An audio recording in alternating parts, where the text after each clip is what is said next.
mungkin yang baru di sini ada beberapa yang belum dari awal ya, ini Bu Ince, ada siapa lagi, Bu Meling yang baru ya. Yang lain Pak Simbolon, yang lain sih kayaknya udah Pak Bakar Besi. Oke, karena ini masih ada yang baru juga, ini yang terakhir, tapi ini adalah rangkuman ya. Ya, nanti ada gelombang kedua. Oke, yes. Shalom Bapak Ibu, pagi semuanya semangat.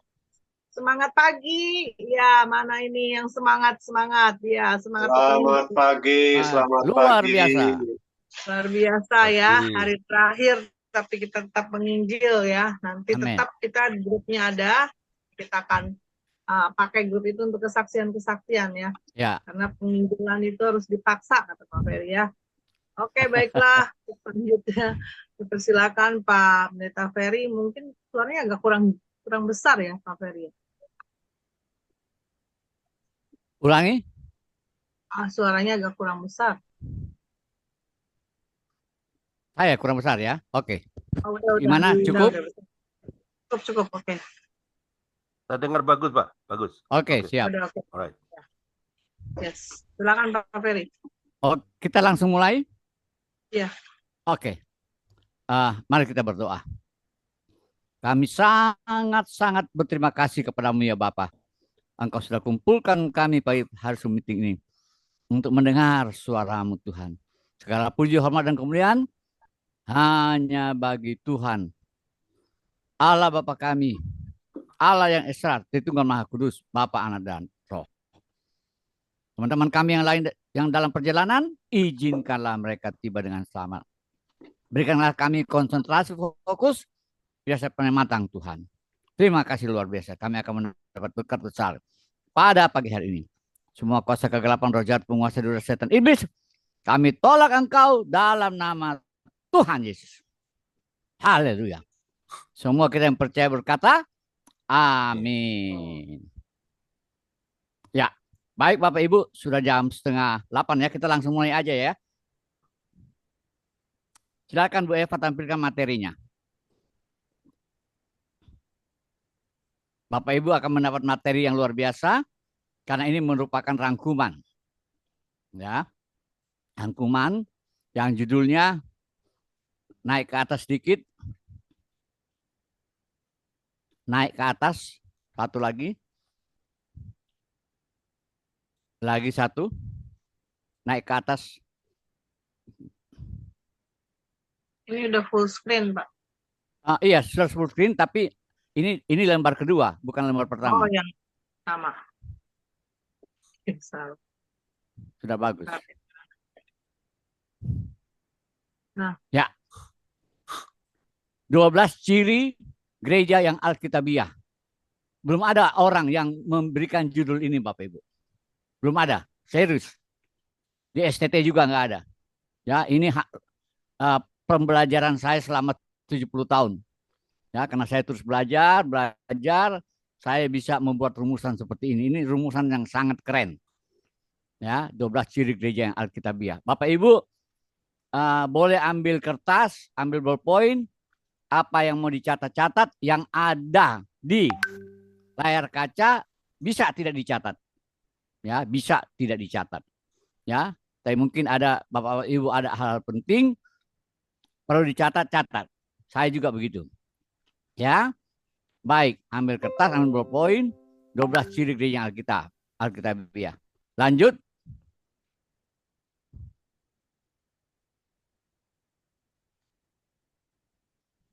Nah, mungkin Pak Robert bisa bantu saya baca.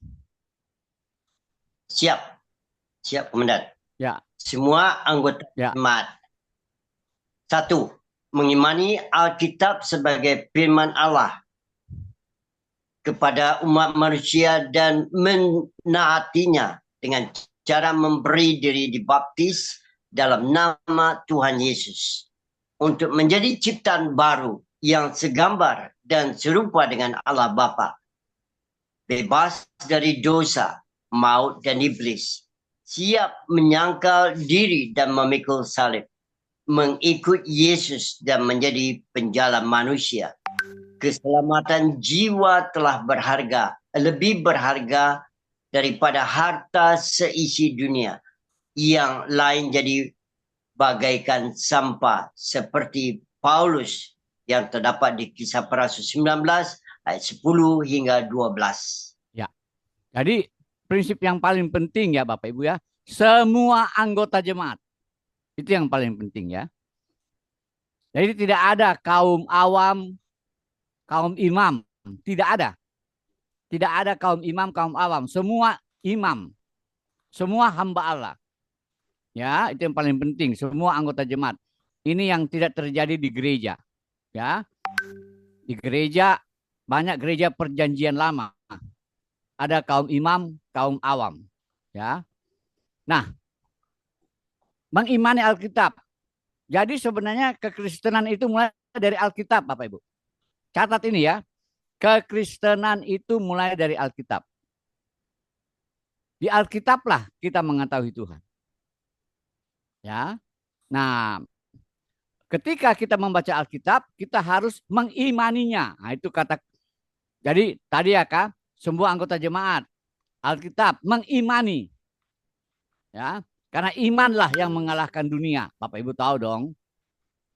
Mana bukti kita mengimani Alkitab? Kita memberi dibaptis dalam nama Tuhan Yesus untuk menjadi ciptaan baru yang segambar dan serupa dengan Allah Bapa.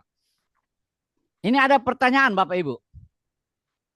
Untuk apa Yesus datang? Saya nggak minta Bapak Ibu jawab. Saya jawab. Untuk apa Yesus datang? Untuk mengembalikan kita menjadi segambar dan serupa dengan Allah Bapa. Ya, catat pernyataan saya ini. Yesus datang untuk mengembalikan kita menjadi segambar dan serupa dengan Allah Bapa. Titik. Jadi Yesus datang bukan supaya kita masuk surga. Itu jawaban anak TK. Ya. Kalau jawaban mahasiswa, Yesus datang untuk apa? Mengembalikan kita menjadi segambar dan serupa dengan Allah Bapa. Ya, dan dengan demikian tentu kita akan dibebaskan dari dosa, maut, dan iblis. Ini rangkuman Bapak Ibu ya. Kita dibebaskan dari cengkeraman dosa, cengkeraman maut, dan cengkeraman iblis. Nah, untuk itu kita harus menyangkal diri dan memikul salib. Oke, PowerPoint-nya hilang ya. Sabar sedikit Bapak Ibu ya.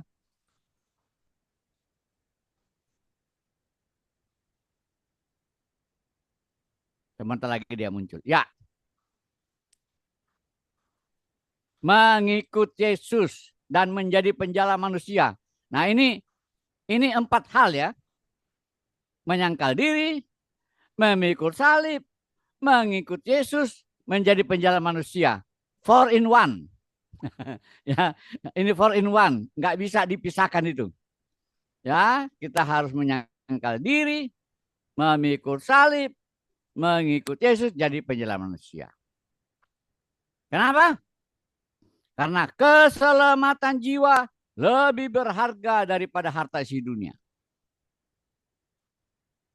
Yang dalam istilah Paulus, semua yang lain jadi sampah. Semua yang lain jadi sampah. Ya, buat apa kita punya keluarga bahagia tapi kita masuk neraka? Buat apa kita suka bersedekah tapi kita masuk neraka? Itu contoh-contoh ya. Ya, buat apa kita menolong banyak orang tapi kita masuk neraka? Ya. Jadi yang paling penting adalah keselamatan jiwa. Buat apa kita punya jabatan tinggi, terkenal, tapi masuk neraka? Nah, ada contoh yang bagus ya dari Paulus, nanti Bapak Ibu baca di rumah aja ya. Kisah 19 ayat 10 sampai 12. Lanjut. Pak Robert. Ya. 2. Dibaptis, yaitu diurapi, dipenuhi, dipimpin, dan dikuasai, ditawan dengan kuasa Roh Kudus yang disertai tanda-tanda dan mujizat kesembuhan yang menyadarkan orang akan dosa, kebenaran dan penghakiman, menjalani hidup kudus, jadi hamba Allah, orang kudus seperti para santo dan santa, seperti Santa Mother Teresa dari India yang melayani orang paling miskin dari yang miskin, hidup sama seperti mereka. Itu terdapat di Markus 16 ayat 15 sampai 18 atau Kisah Para Rasul 1 ayat 8 terus 20 ayat 22. Ya. Demikian. Jadi Bapak Ibu catat ya, saya bedakan dibaptis air dan dibaptis Roh Kudus. Saya bedakan ya. Orang yang dibaptis air belum tentu sudah dibaptis Roh Kudus. Karena orang yang dibaptis Roh Kudus ada tanda-tandanya. Ya, apa tanda-tandanya? Yang mujizat kesembuhan. Ya, menginjil. Ya. Kalau orang yang dibaptis Roh Kudus pasti menginjil. Karena Roh Kudus diberikan supaya kita menjadi saksi Yesus. Ya. Dibaptis itu berarti diurapi, dipenuhi, dipimpin, dikuasai, ditawan. Nah, itu ditawan itu istilahnya Paulus. Aku ini adalah tawanan roh. Keren ya. Aku ini adalah tawanan roh. Mungkin itu di Kisah 20 ayat 22. Tawanan roh. Bukan aku lagi. Sehingga Paulus bilang, adapun hidup ini bukan aku lagi. Ya, melainkan Kristus. Kenapa? Karena Roh Kuduslah. Jadi nanti Bapak Ibu, pelayanan kita, penginjilan kita akan disertai tanda-tanda dan mujizat kesembuhan. Titik. Kalau Bapak Ibu bilang, saya sudah dibaptis Roh Kudus. Apakah terjadi tanda-tanda dan mujizat kesembuhan? Kalau nggak terjadi, belum. Ya, kalau tidak terjadi, belum. Ya, itu buktinya. Dan karena Roh Kuduslah yang menyadarkan orang akan dosa, kebenaran dan bukan pintar bicara kita, bukan. Bukan pintar bicara kita yang menyadarkan orang. Roh Kudus yang menyadarkan orang. Nah, kalau kita dibaptis Roh Kudus, kita akan menjalani hidup kudus. Itu pasti. Kita jadi hamba Allah. Semua orang Kristen hamba Allah. Oh, saya bukan hamba Allah, Pak Lembong. Oh, jadi kamu hamba iblis dong. Yang menyadarkan dirinya bukan hamba Allah dalam pengertian pendeta, berarti hamba iblis. Ya. Kita semua orang kudus. Ya, seperti para santo dan santa. Santo untuk laki, santa untuk Maria. Contoh, Santa Mother Teresa, ya, dari India yang melayani orang paling miskin dari yang miskin. Mother Teresa itu bukan melayani orang miskin, paling miskin dari yang miskin. Di mana itu ada? Di India, Kalkuta, Bapak Ibu tahu, itu di tempat sampah. Di Kalkuta, India, itu penderitaan yang paling mengerikan di dunia. Orang ada di tempat sampah masih hidup. Bapak Ibu bayangkan ya, di Indonesia nggak ada tuh. Orang di tempat sampah masih hidup. Itu yang dikerjakan oleh Mother Teresa. Dan lebih hebat lagi Bapak Ibu, Mother Teresa hidup seperti orang-orang miskin itu. Mana buktinya? Mother Teresa itu cuma punya pakaian 3. Boleh catat ini. Mother Teresa cuma punya pakaian 3. Satu dipakai, satu di ember dicuci, satu dijemur. Satu dipakai, satu di ember lagi direndam, satu dijemur. Itu Mother Teresa Bapak Ibu. Pakaiannya berapa? Cuma 3. Itu aja warnanya putih biru. Jadi kalau dia mau ambil pakaian nggak kayak Ibu Eva. Kalau Ibu Eva ambil pakaian dia mikir-mikir. Ini atasannya mana, bahannya mana, dalamnya mana. Pusing deh. Nggak tahu berapa menit pikir-pikir di depan lemari, lihat, pegang cabut, cocok enggak, lihat di cermin. Habis waktu 10 menit dah. Ya. Jadi ini yang paling top Bapak Ibu. Saya ambil contoh-contoh yang paling top ya. Ya, contoh-contoh kita harus yang paling top. Ya. Sehingga kalau dia dibawa sedikit masih lumayan ya. Jadi kita semua ini Santa Rince Bunga Piga. Ya. Ini Santo Beta. Kita semua orang suci loh. Kita semua hamba Allah. Tidak ada yang tidak. Ya. Jadi kita semua orang, karena kita harus hidup kudus. Amin. Ya, kita harus hidup kudus. Nggak bisa, itu nggak ada tawar-menawar. Karena Roh Kudus hanya bisa hidup di orang kudus. Ya, Roh Kudus ya. Oke. Ya, lanjut. Pak Robert. Ya. 3. Berdoa dan menyembah Allah dalam roh dan kebenaran. Mendapat rema. Mempunyai hubungan yang intim dengan Tuhan. Sangat terpesona dengan Tuhan Yesus yang punya kuasa di surga dan di bumi. Serta mensegala-galakan Tuhan Yesus. Dengan mengadakan mezbah keluarga. Seperti pada jemaat di Antioquia. Di Saparaso 13 ayat 2 hingga 3. Ya. Jadi setelah kita mengimani Alkitab, ya, dibaptis jadi ciptaan baru, yang pertama. Yang kedua, kita dipenuhi Roh Kudus. Yang ketiga, kita harus hidup dalam semangat berdoa. Ya, berdoa. Berdoa itulah yang membina hubungan kita dengan Tuhan. Ya, berdoa itulah yang membina hubungan kita dengan Tuhan. Nah, istilahnya kita berdoa dan menyembah Allah dalam roh. Ya, roh kita komunikasi dengan roh Allah. Dan kemudian mendapat rema. Ini rema penting ya. Ya, rema itu penting. Kalau tidak ada rema, gimana? Kita nggak dapat tuntunan firman yang baru. Ya, Alkitab itu firman yang lama, tapi firman yang dari hari ke hari itu adalah rema. Sama seperti peristiwa di Kisah pasal 13 ayat 2 sampai 3. Ketika mereka beribadah, Roh Kudus berkata, khususkanlah bagiku Paulus dan Barnabas. Ya. Jadi kalau penyembahan kita di gereja tidak ada rema, itu kering Bapak Ibu. Itu kering. Itu bukan tujuan Alkitab. Jadi ini sangat serius ya. Kenapa? Siap. Karena kita mempunyai hubungan yang intim dengan Tuhan. Ini yang dikatakan oleh Ibu Catherine ulang-ulang ya. Yang mempunyai hubungan yang intim dengan Tuhan. Nah, ini juga yang dilakukan oleh Pak Munte. Ya.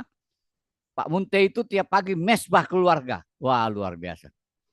Mezbah keluarga Bapak Ibu. Ya. Nah, kenapa? Karena kita sangat terpesona dengan Tuhan Yesus. Kita mengsegala-galakan Tuhan Yesus. Makanya saya sedang lagu yang berkata begini. Kaulah segalanya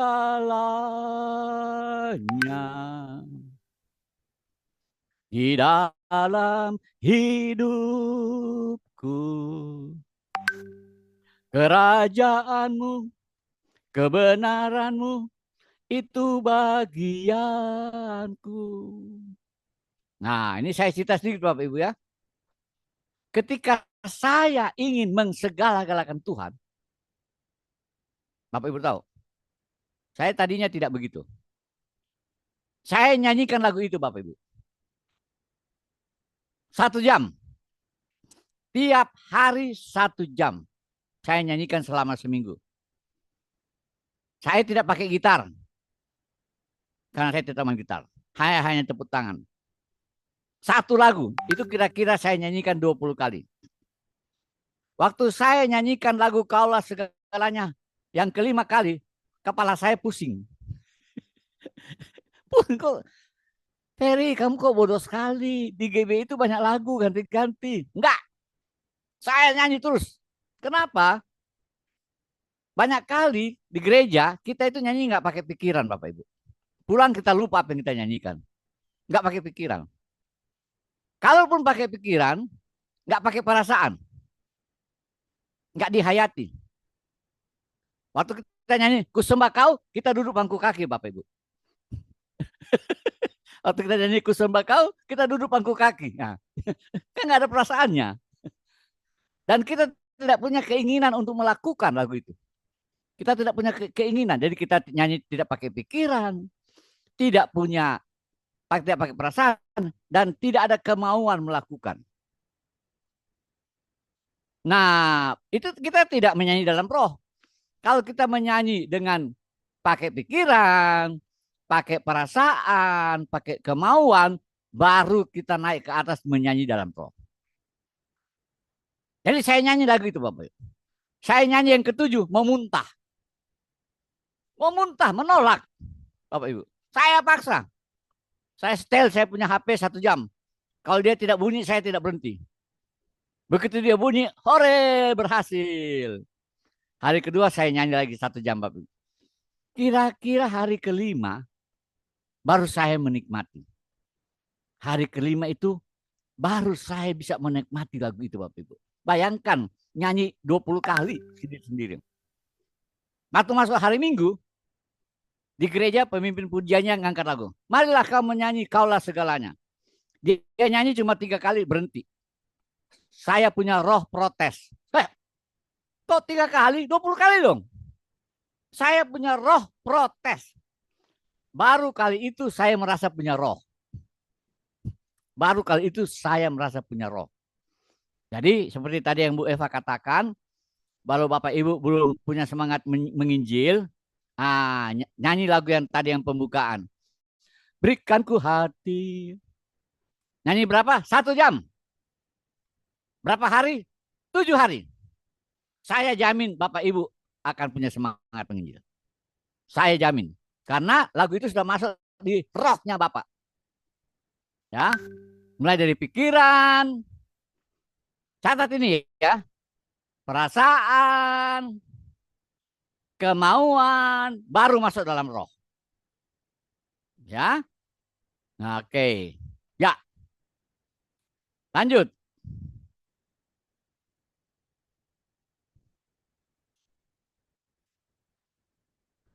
Empat ya. Ini keberapa ini? 4 ya. Oke. Silakan Pak Robert. Ya, ketiga ya. Ya, yang ketiga. Bekerja atau berkegiatan dalam kehidupan sehari-hari sebagai saksi Yesus dengan menggunakan 8 etos.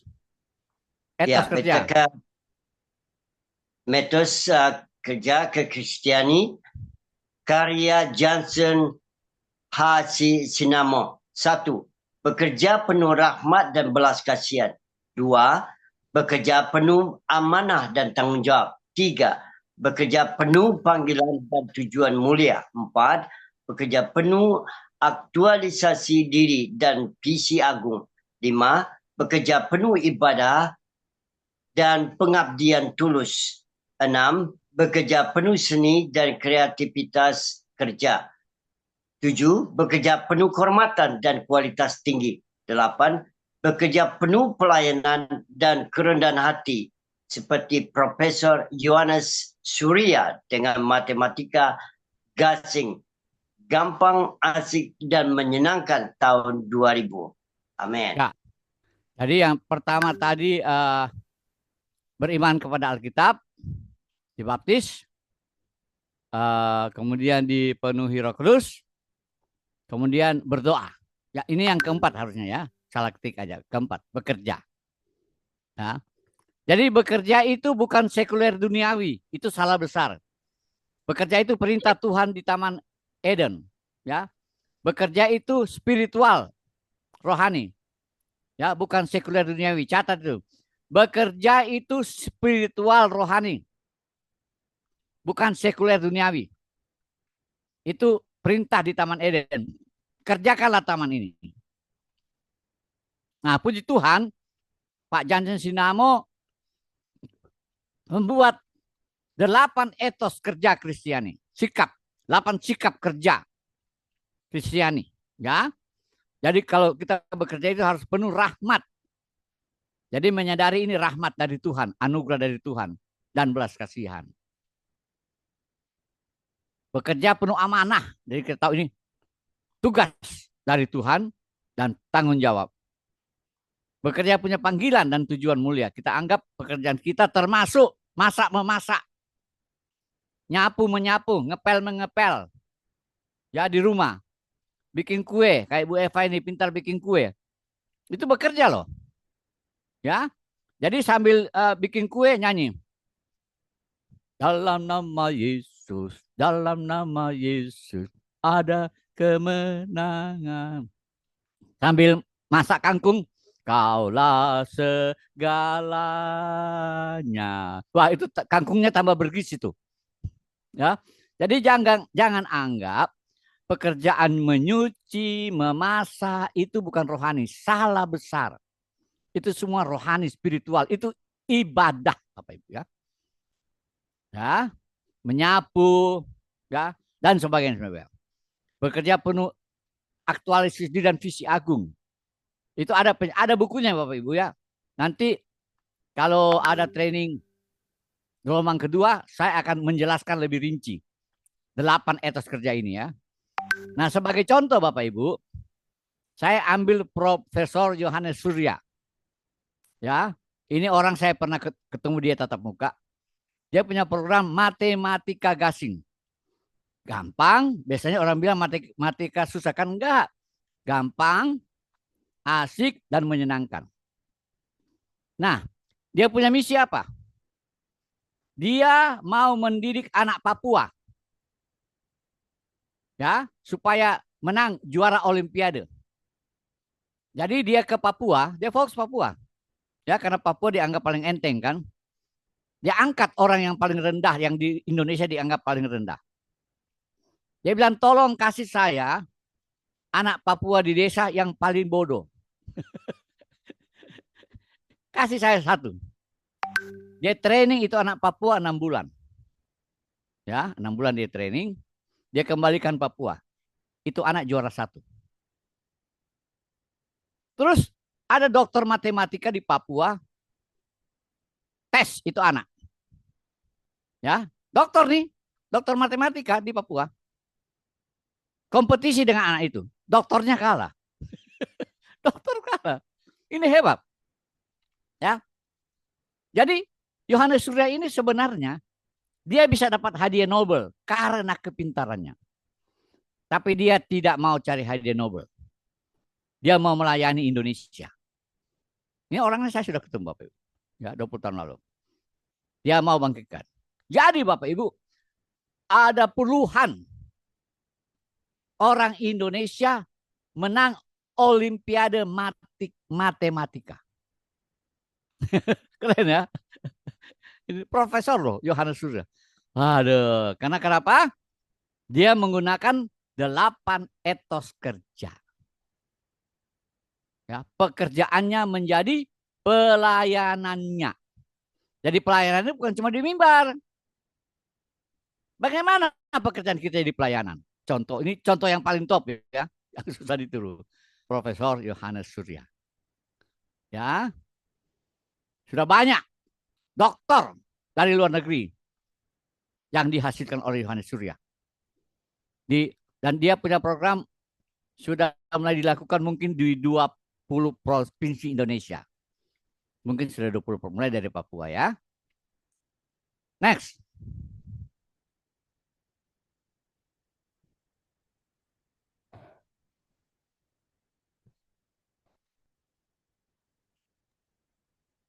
Ya, Pak Robert.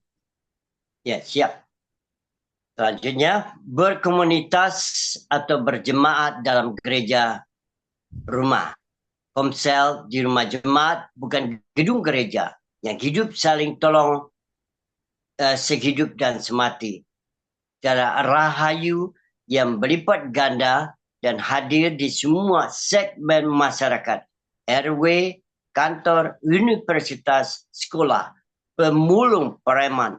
Ikut dalam misi rahasia Tuhan untuk terciptanya langit dan bumi yang baru, penuh shalom, seperti gereja kelompok sel, Purpose Driven Church, Pendeta Rick Warren di Amerika.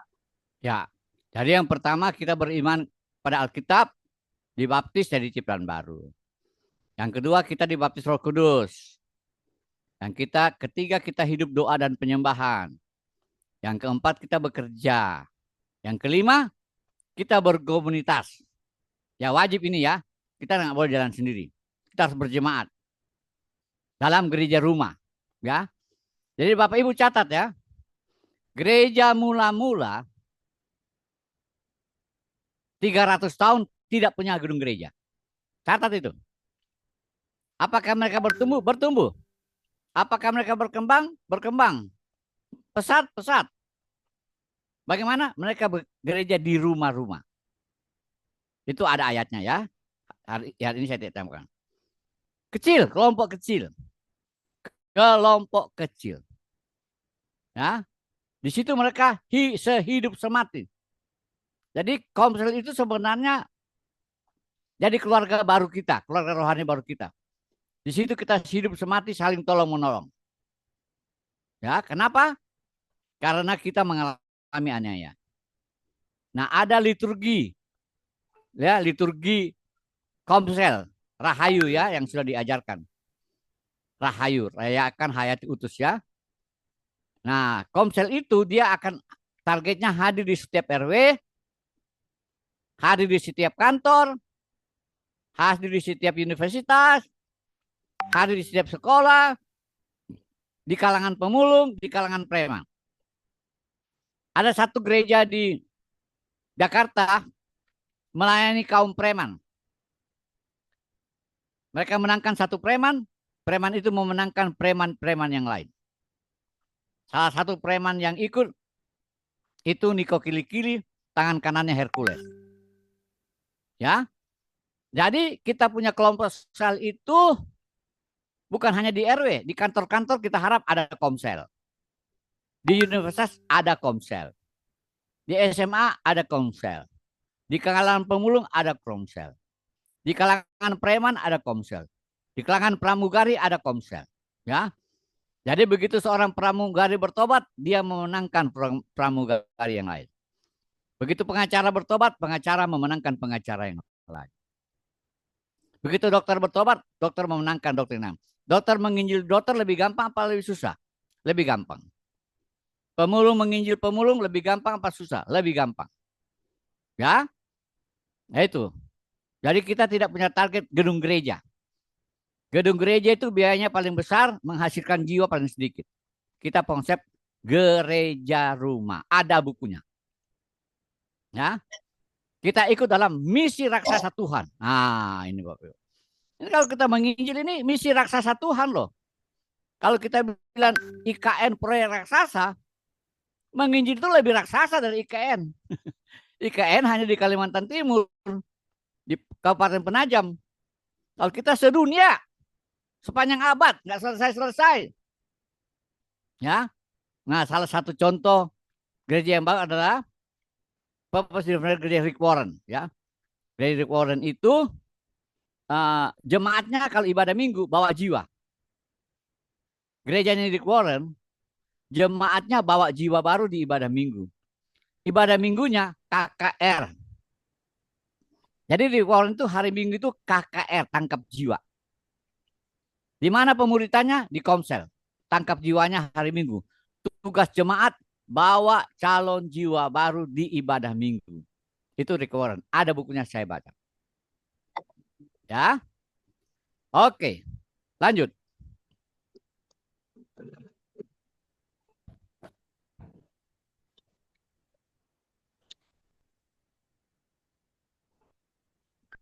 Robert.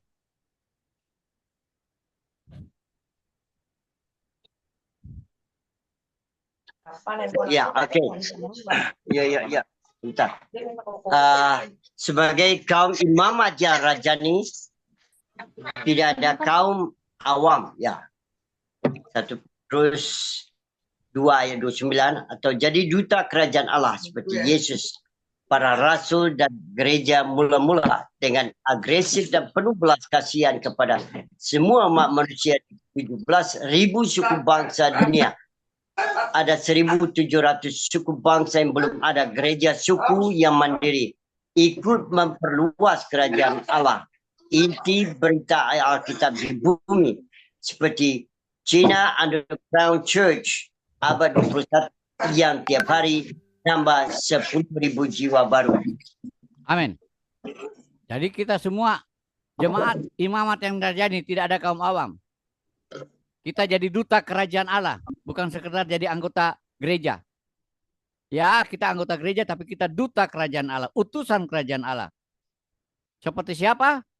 Yesus, para rasul, dan gereja mula-mula. Dengan agresif. Jadi kita ini orang-orang agresif. Agresif. Kita menginjil dengan agresif.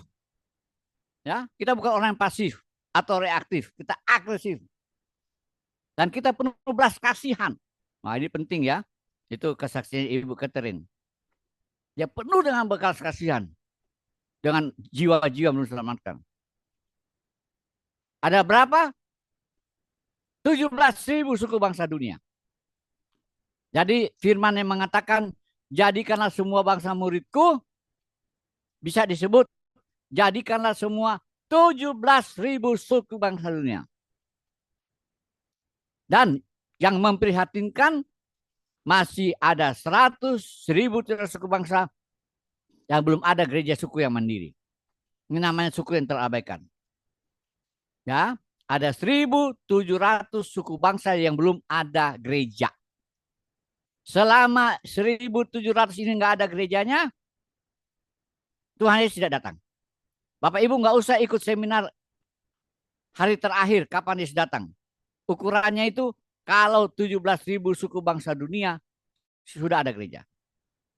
Kita ikut memperluas kerajaan Allah di bumi. Nah, ini inti berita Alkitab ya. Kalau ada tanya kepada kita, apa sih inti berita Alkitab? Orang suka bilang kasih, menyembah Allah, menyenangkan Allah. Enggak. Ya. Inti berita Alkitab adalah memperluas kerajaan Allah di bumi. Titik. Nah, nanti gelombang kedua saya akan mengajarkan ada 7 periode kerajaan Allah. Nah, contohnya adalah China Underground Church abad 21. Mereka sekarang ada 100 juta jiwa orang Kristen di China. Tiap hari Bapak Ibu, nambah 10.000 jiwa baru. Tiap hari. Wah, keren banget ya. Tiap hari nambah 10.000 jiwa baru. Ya. Nah, inilah kalau kita semua jadi duta kerajaan Allah. Lanjut.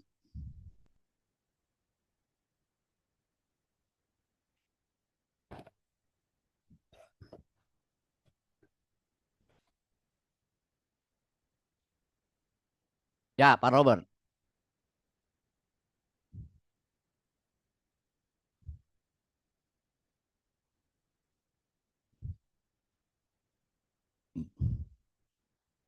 Kalau Pak Robert yang ada, Bu Eva boleh. Ya, ini ada cucunya Pak tadi. Oke, baiklah. 6. Mau dan mampu memberitakan Injil Kerajaan Allah kapan saja, di mana saja, dan kepada siapa saja, yang membebaskan manusia dari dosa, maut, dan iblis. Gunakan cara penginjilan. 1. 4 hukum rohani. 2. Kelima kaum kedar. 3. Perbuatan kasih yang ekstrim. 4. Mendoakan masalah orang tersebut. 5. Menceritakan pertolongan Tuhan yang ajaib kepada diri sendiri. 6. Kontekstual perbandingan agama. 7. Pelayanan pelepasan dari kuasa roh jahat. Menjadi penjala manusia seperti Rasul Paulus 3 kali keliling menginjil selama 30 tahun di Kekaisaran Romawi. Amin. Ya. Jadi yang berikut adalah kita pertama, semua anggota jemaat mengimani Alkitab, dibaptis, jadi ciptaan baru. Yang kedua, dibaptis Roh Kudus.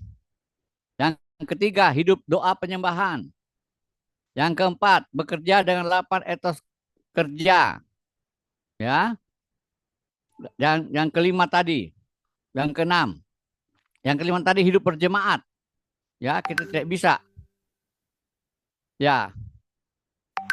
Apa namanya, tidak berjemaat. Yang berikut menginjil. Wah, ini ada 7 penginjilan ya. Hebat. Ya, nanti Bapak Ibu yang belum ikut ya gelombang kedua. Saya akan ajarkan 7 cara penginjilan. Ya. Contoh yang paling bagus itu Paulus. Luar biasa ya. Dia keliling 3 kali. Jadi kalau Paulus keliling 3 kali, mungkin Injil belum sampai Indonesia, Bapak Ibu. Untung loh, Paulus keliling 3 kali. Kalau enggak mungkin belum sampai Indonesia. Ya, ini kita ambil contoh-contoh yang paling top, Bapak Ibu ya. Itu ukuran-ukuran kita. Ya, kita tidak mau biasa kita. Kita mau jadi orang luar biasa. Ada amin? Kita tidak mau jadi orang biasa-biasa. Amin. Amin. Kita semua orang luar biasa. Kita para santa dan santo. Kita adalah para pengubah dunia, influencer. Ya, kita history maker, kita pembuat sejarah. Ya, kita agresif. Kita tidak reaktif, kita tidak pasif, kita agresif. Kita orang-orang radikal. Kita ini orang-orang ekstrim, Bapak Ibu. Enggak biasa-biasa. Ya, bersama Yesus kita orang luar biasa yang melakukan perkara-perkara yang luar biasa. Alkitab bilang, kamu akan melakukan pekerjaan yang akan aku lakukan dan bahkan lebih besar daripada itu. Ya, lanjut.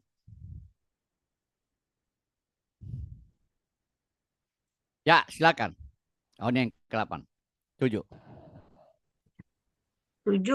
Memuridkan semua 13.000 suku bangsa di Indonesia, di mana 300 suku bangsa belum ada gereja suku yang mandiri, dengan menggunakan cara permuritan 6 pertanyaan interaktif, serta menjadi gereja penghasil murid Yesus bermultiplikasi sebanyak-banyaknya dan secepatnya seperti gereja rumah kaum Kedar di Indonesia yang tahun 2005 sampai 2015 menghasilkan 10.000 murtadin. Ayatnya di Matius 28 ayat 18 sampai 20, 2 Timotius 2 ayat 2, Wahyu 7 ayat 9. Ya. Haleluya. Jadi kita yang di Indonesia ada 13.000 suku bangsa ya. Dan ada 300 suku bangsa di Indonesia belum ada. Ya, suku mana? Belum ada gereja, Bapak Ibu. Ya. Jadi kalau Bapak Ibu punya gereja mau ambil satu boleh. Ya. Saya bisa kasih tahu suku apa yang Bapak Ibu mau ambil. Ada infonya di saya lengkap. Suku-suku Indonesia yang belum ada gereja, belum ada orang Kristen satu orang pun. Ya. Dan kita akan memulihkan dengan 6 pemuritan, 6 pertanyaan interaktif. Ini sudah saya ajarkan ya. Nanti Bapak Ibu ikut gelombang kedua. Karena gereja itu didirikan apa tujuan Tuhan Yesus mendirikan gereja? Supaya menjadi penghasil murid. Gereja didirikan untuk menjadi penghasil murid Yesus. Gereja Bapak Ibu sudah menghasilkan berapa murid Yesus? Pertanyaan kan gitu kan. Nah, ada satu contoh gereja rumah kaum Kedar Indonesia yang tahun 2015 10.000 murtad. 10 tahun 10.000 murtadin. Ya, ada bukunya. Pak Andre sudah punya itu, Bu Eva juga sudah punya. Ya, di situ ada ilmunya. Ya, 10 tahun 10.000. Luar biasa. Ya, oke, lanjut.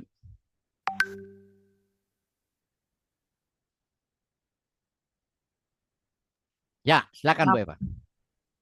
8. Mempraktekkan pelayanan diakonia bantu orang miskin, penderita dan ditindas. Dengan memberi pekerjaan wirausaha UMKM, ikut mewujudkan struktur masyarakat yang adil dan beradab, seperti pembebas diskriminasi kulit hitam di Amerika. Social Gospel yaitu pendeta Martin Luther King yang mati ditembak 4 April 1968. 39 tahun beliau meninggal, tanggal lahirnya 15 Januari 1929 menjadi hari libur nasional. Ya. Jadi kita mempraktekkan pelayanan diakonia. Pelayanan diakonia itu bantu orang miskin, yang menderita, dan yang ditindas. Kalau orang miskin, kita kasih pekerjaan, wirausaha UMKM. Kalau menderita dan ditindas, itu berarti struktur masyarakatnya tidak adil. Jadi kita memperjuangkan struktur masyarakat yang adil dan beradab. Contohnya IKN. IKN kan itu ingin pemerataan, jangan pembangunan itu cuma di Jawa. Indonesia jangan Jawa sentris. Indonesia itu harus Indonesia sentris. Maka presiden kita yang hebat Pak Jokowi bikin lompatan. Jadi IKN itu adalah merubah struktur. Ya, struktur itu penting. Ya, kalau strukturnya tidak adil, berat kita. Plan ekonomi kita berat. Ya, nah itu namanya social gospel, Bapak Ibu ya. Lalu kalau kita merubah struktur itu namanya Injil sosial. Ada Injil keselamatan, ada Injil sosial. Contohnya siapa? Nah, ini pendeta Dr. Martin Luther. Dia apa perjuangannya? Dia mulai sekitar tahun 50, Bapak Ibu. Kan Amerika itu masih diskriminasi. Kulit hitam. Orang kulit hitam tidak boleh naik bus kulit putih. Ya, dia punya bus kulit hitam. Restoran kulit hitam. Sampai toilet pun toilet kulit hitam. Bayangkan Bapak Ibu. Nggak boleh masuk toilet kulit putih. Gila. Itu orang Amerika sudah banyak yang sadar. Tapi nggak bisa membahas. Tapi Dr. Martin Luther King kulit hitam dia. Dia berjuang Bapak Ibu. Tiap hari dia di jalan. Dia disebut man on the go. Ini Martin Luther King. Man on the go. Orang yang berjalan terus. Ya. Tahun 68 dia ditembak mati. Dia sudah siap. Dia sudah tahu. Orang mau kasih pistol sama dia nggak mau terima. Enggak. Umur 39, masih sangat muda ya. Dokter loh Bapak Ibu. Dokter. Dan di Amerika Bapak Ibu, tanggal 15 Januari, hari kelahirannya, jadi hari libur nasional. Tidak ada orang kulit putih di Amerika yang tanggal lahirnya jadi hari libur nasional. Tidak ada kulit putih. Yang ada kulit hitam. Martin Luther King, tanggal lahirnya 15 Januari, tiap tahun merah di Amerika libur. Karena apa? Sumbangan Martin Luther King yang orang lain tidak bisa bikin. Kalau dia diancam masuk penjara, kan itu kan ada 52 negara bagian. Kalau dia masuk di negara bagian yang lain, kan dia kan jalan terus. Diancam masuk penjara. Bapak Ibu tahu, semua pengikutnya angkat tangan. Kami juga dimasukkan. Kalau dia diancam masukkan penjara, pengikutnya bilang, masukkan juga kami. Nah mereka pengikutnya ribuan. Mana ada penjara yang muat. Ya, luar biasa. Ya, aduh, saya keren nih. Saya punya bukunya Bapak Ibu ya. Makanya rohnya orang hebat tuh masuk ke saya. Rohnya orang hebat. Saya pernah ketemu Yohanes Surya. Saya baca Martin Luther King. Ya, jadi saya itu suka baca buku-buku orang hebat. Makanya saya ini rohnya roh orang hebat Bapak Ibu. Saya rohnya bukan roh orang kecil, roh orang hebat. Saya terus berjuang cari akal. Nah ini Bu Eva paling tahu lah. Saya terus ada aja yang saya kreasi. Ya. Oke, lanjut.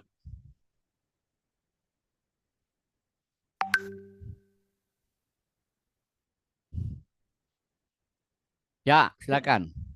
9. Ikut perang rohani bagaikan prajurit Kopassus. Menyangkal diri, memikul salib, melawan iblis dan keduniawian yang jahat. Siap menderita, alami aniaya, dan jadi martir seperti Petrus yang disalib terbalik. Filipus dirajam mati di Frigia, Yakobus diseret kuda di Alexandria, Yohanes dibuang ke Pulau Patmos, Dr. Dietrich Bonhoeffer dibunuh Hitler di Jerman pada tanggal 9 April 1945. Amin. Jadi ikut Yesus itu ikut perang loh Bapak Ibu. Ikut Yesus itu berperang.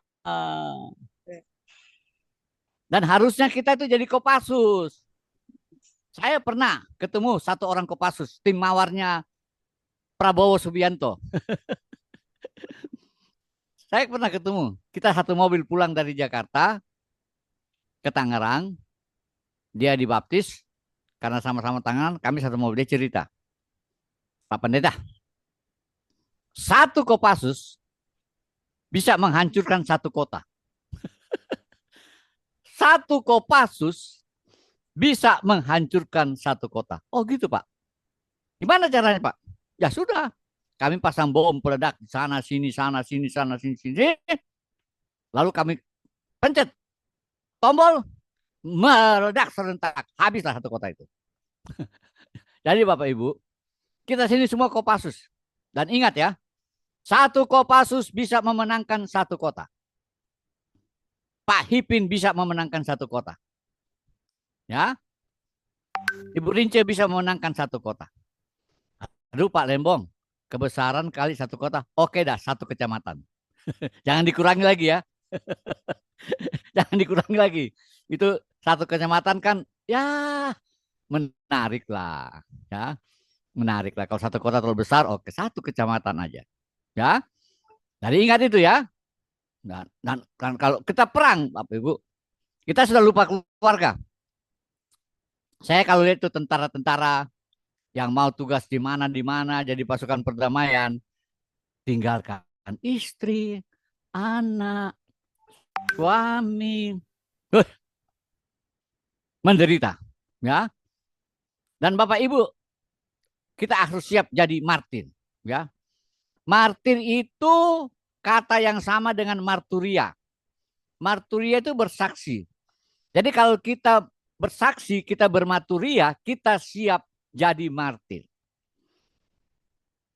Dan 12 rasul itu semua jadi martir, kecuali Yohanes yang dibuang di Pulau Patmos. Yang lain semua martir. 11 rasul yang lain itu martir semua. Sebagai contoh, Petrus disalib terbalik, Filipus dirajam di Frigia, Yakobus diseret dengan kuda sampai mati. Diseret dengan kuda sampai mati. Udah. Nah, kalau Stefanus dirajam batu. Nah, ini ada contoh lagi ya. Ini pendeta, dokter. Wah, orang pintar. Waktu zaman Hitler, gereja takut melawan Hitler. Gereja engge-engge. Inje-inje. Tapi ini dokter pintar loh. Namanya dia lawan Hitler.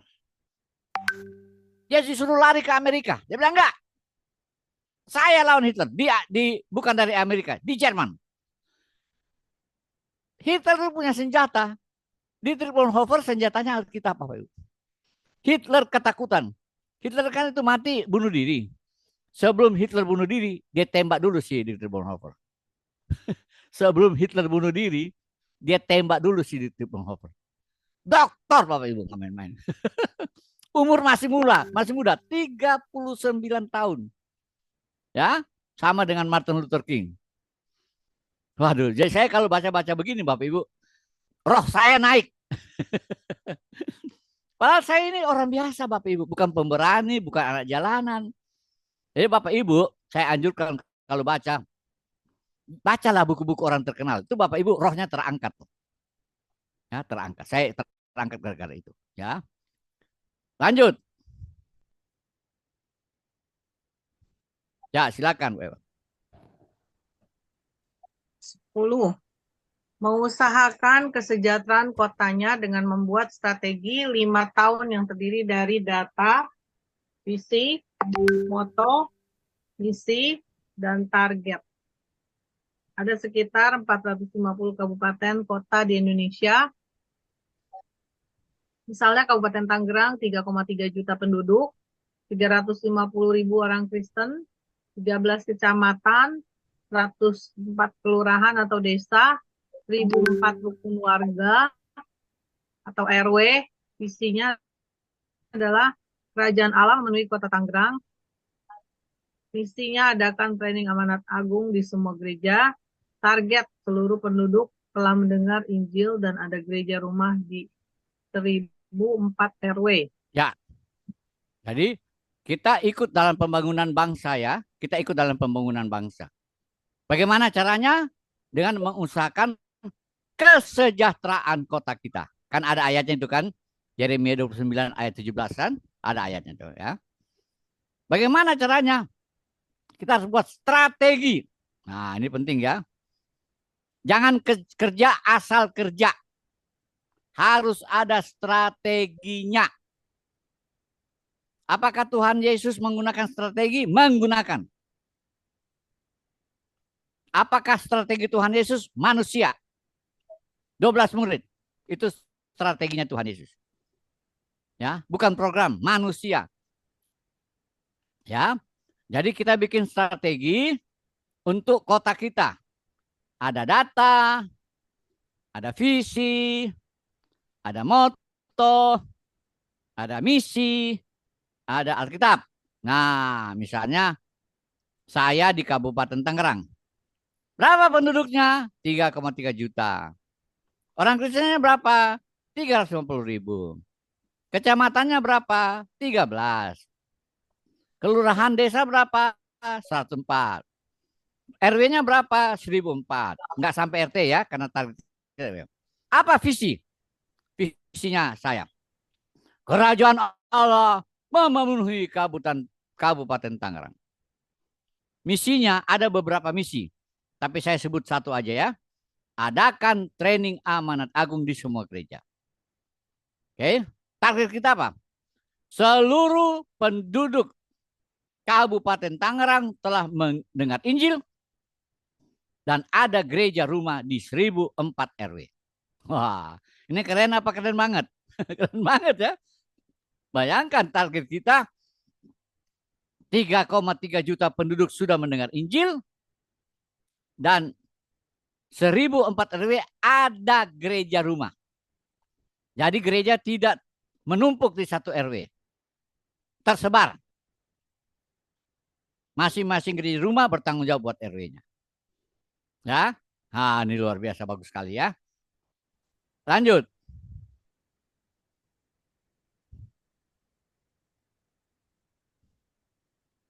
Silakan. 11. Mengikuti training pemimpin gereja rumah atau kelompok sel. Berdasarkan praktek di Alkitab sehingga mampu bermultiplikasi dengan cepat dan mampu hadir di daerah tertutup buat Injil. Gereja kecil dengan 20 anggota dewasa, multiplikasi tiap 6 bulan, mulai tahun 2024, itu 20, tambah lagi 40, tambah 80, tambah lagi 160, tambah 320, bertambah 640, bertambah 1280, tambah lagi 2560, tambah lagi 5120, 10.000, bertambah lagi 10.240, bertambah lagi 20.480, tahun 2030 meledak menjadi 20.480 anggota. Ya. Ini kalau full. Ya. Kalau misalnya 10% aja 2.000. Ya, betul Pak, betul ya. Ada training ya. Para pemimpin gereja rumah harus mengalami training. Training kepemimpinannya bukan ambil dari bisnis ya, bukan. Ini banyak training kepemimpinan gereja itu ngambil dari bisnis Bapak Ibu. Enggak, harus ambil dari Alkitab. Ini kesalahan fatal ya. Kesalahan fatal ya. Nah, ini gereja kelompok, gereja rumah Bapak Ibu bisa hadir di daerah tertutup. Bilang aja daerah tertutup bisa. Karena kita tidak pakai gedung gereja. Tidak perlu IMB gereja. Tidak perlu ada demo-demo. Enggak perlu ya. Oh Palembang, gereja saya kecil. Oh kecil. Berapa anggota dewasanya? Cuma 20. Oke. Kalau 20 anggota gereja Anda, tiap 6 bulan multiplikasi, dapat jiwa baru. Masa 6 bulan nggak dapat jiwa baru? Nah, dapat dong. Mulai 2024, maka 6 bulan kemudian, ya, kamu akan jadi 40. 6 bulan kemudian jadi 80, jadi 160, jadi 320, jadi 660. Karena terus semuanya bermultiplikasi. jadi 1.280, 2.260, 5.120, 10.250, 20.400. Bayangkan tahun 2030 gereja yang hanya 20 menjadi 20.480. Pak Lembong, gimana kalau gagal 50%? Oke. Gagal 50%, 10.240. Itu keren apa keren? Mas keren ya. Ini sudah gagal 50% loh. Sudah gagal 50%. Nah, tadi pakai Ibu Eva bilang, gagal 90%. Gereja yang 20 jadi 2.048. Ini sudah gagal 90% loh. Sudah paling jelek, Bapak Ibu. Sudah paling jelek. 2048. Waduh. Ini kebaktiannya mesti satu hari mesti 6 kali nih. Satu kali kebaktian mesti 300 orang. Ya. Dan ini masuk akal Bapak Ibu. Make sense. Terukur. Terukur Bapak Ibu. Yang saya katakan terukur ya. Jadi training ini penting ya. Pemimpin itu penting. Lanjut. 12. Sehingga terjadi penuaian raya seperti gereja mula-mula yang disenangi semua orang dan tiap hari nambah jumlahnya. Agar jangan sampai hari terakhir kita ditolak oleh Yesus karena membiarkan orang masuk neraka. Dalam ayatnya di Matius 7 ayat 21 sampai 23. Mau dibacain nggak Pak? Nggak usah. Oh, boleh. Bagus. Dibacain. Bagus. Ini ayatnya Pak Andre nih. Ada yang bisa bacain Matius? Pak Andre, nanti Pak Andre yang baca. Ini Pak Andre hafal. Andre bisa tolong bacain. Ini Pak Andre Matius hafal ini 7, ayat. Nanti Pak Andre yang baca. 1, 2, kalau 3. Pak Bisa Andre- dengar dua saya? Dengar, Ya, dengar. bisa. Oh ya, oke, sorry tadi tertutup mikrofonnya. Oke, Matius 7, 21. Bukan setiap orang yang berseru kepadaku Tuhan, Tuhan akan masuk ke dalam kerajaan surga. Melainkan siapa? Dia yang melakukan kehendak Bapakku yang di surga. 22. Pada hari terakhir, banyak orang akan berseru kepadaku, Tuhan, Tuhan, bukankah kami bernubuat demi namamu dan mengusir setan demi namamu dan mengadakan banyak mujizat demi namamu juga? 23. Nah, ini penting nih. Dengar baik-baik ya, perhatikan saya ke depan. Pada waktu itulah aku akan berterus terang kepada mereka dan berkata, aku tidak pernah mengenal kamu. Enyahlah daripadaku, kamu sekalian pembuat kejahatan. Hati-hati, Makasih Pak Andre. jangan-jangan kita seperti itu. Hati-hati. Jadi tafsiran saya atas ayat ini Bapak Ibu. Kenapa mereka ditolak? Ya tentu motivasi mereka tidak benar. Mereka hanya mau cari nama dan sebagainya. Ya. Dan tidak menghasilkan murid Yesus yang sejati. Ya, jadi kalau kita tidak menginjil, berarti kita membiarkan orang itu masuk neraka. Kalau Bapak Ibu tidak menginjil, berarti Bapak Ibu membiarkan orang-orang itu masuk neraka. Kejahatan apa yang lebih besar dari itu? Itulah kejahatan yang paling top. Ya, oke. Nah, Bapak Ibu, gereja mula-mula tiap hari nambah ya, 1 jiwa. Nah, kalau kita 1 orang bermultiplikasi tiap 6 bulan, maka kita akan menjadi 1, 2, 4, 8, 16, 32, 64, 108, 256, 222, 124. Tahun 2030, Bapak Ibu 1 orang jadi 1024. Waduh, bukan main ya. 2030 Bapak Ibu sudah bebas belum? Gagal 50%, Bapak Ibu jadi 512. Gagal 90%, Bapak Ibu masih menjadi 102. Gagal 90% aja, Bapak Ibu sudah menjadi 102. Makanya saya dorong Bu Eva ini. Bu Eva kan punya gereja CMC, KLC. Ayo Bu Eva, gereja yang menginjil. Saya temanin, saya bareng lama-lama ya. Dan ini akan menjadi gereja yang besar. Ya, demikianlah Bapak Ibu pembelajaran hari ini. Kita masuk dulu ruang tanya jawab ya. Oke, silakan Bu Eva. Oke, terima kasih Pak Pendeta Ferry, luar biasa tadi yang terakhir. Saya kemarin kenapa saya khotbah tentang neraka karena ya ada hubungannya sama ini. Saya lihat ada antrian orang. Kamu lihat tuh, banyak yang itu antrian tuh lagi nunggu antrian. Mana tuh neraka? Waduh, iya ya. Saya bilang, ayo khotbah. Aduh, saya bilang Tuhan jangan khotbah neraka dong, yang enak-enak kenapa? Khotbahnya aku bilang gitu. Tapi ternyata aku terus disuruh. Akhirnya aku ya udahlah khotbah tentang neraka. Ya di situ ada juga kesaksian dari pendeta almarhum yang dari Korea ya, yang sudah meninggal, almarhum pendeta Park ya kalau nggak salah ya. Dia dari gerejanya besar sekali. Dia punya 5 mobil mewah, lalu semuanya itu dijual. Lalu selama masa hidupnya dia ya menginjil itu, bagi-bagiin hartanya pada orang-orang. Karena dia lihat yang ternyata katanya dia kan ke surga dan neraka. Ternyata yang besar rumahnya itu adalah orang yang menginjil karena dia lihat orang penginjilan ya.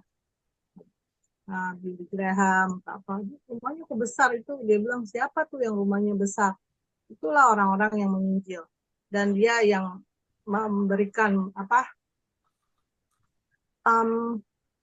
memberkati ya. Jadi banyak orang tuh yang pikir aku udah cukup lah, sudah cukup. Nggak cukup Bapak Ibu.